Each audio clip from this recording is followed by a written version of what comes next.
Craig Scott also survived Columbine, but two of his friends were gunned down right next to him. His sister was also killed. But for all his loss, Scott is now saving lives. He sat down with us to share his story of good overcoming evil. All paramedics into the building will be directed in. Multiple victims. The images are burned into our mind, but Craig Scott lived it.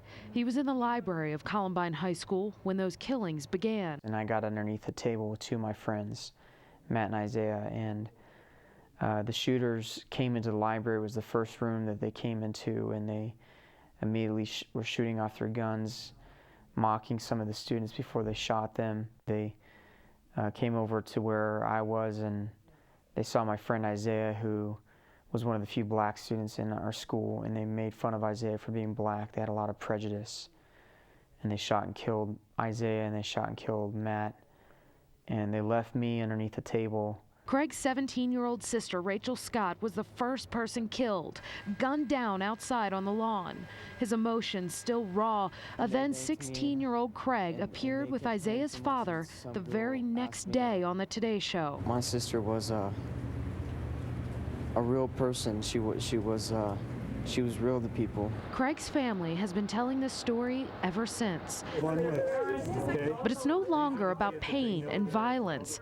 It's a story of hope. The essay that my sister wrote in her class just a month before the shooting, and in it she says, I have this theory: if one person goes out of their way to show compassion, it will start a chain reaction of the same. Craig and his father have spoken to millions around the world about Rachel. She outlined her hands like this, and in the center of one of those hands she said, these hands belong to Rachel Joy Scott and will someday touch millions of people's hearts. The two shooters were put down and picked on at school, and Rachel was the type of person to reach out to people like that.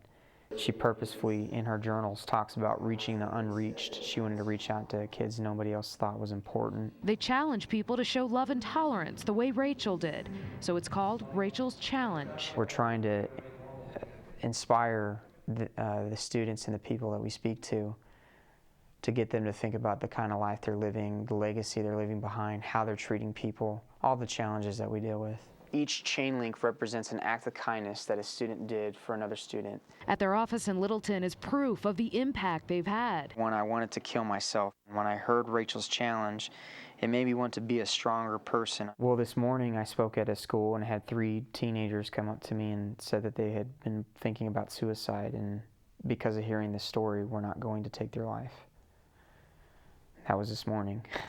But for all the good, there's a price. It's been challenging to continue to share a story that is based on the Columbine tragedy, but it's worth it when I see lives that are being impacted. Which is why Craig will continue to share the story of Columbine, because those few moments 10 years ago forever changed the course of his life. Now, you may not have heard of Rachel's Challenge, but that will probably change soon. The Scott families avoided speaking in Colorado out of respect for the other victims, but they believe enough time has gone by that they can start reaching out to our schools. To learn more about Rachel's Challenge, just go to our website, KOAA.com.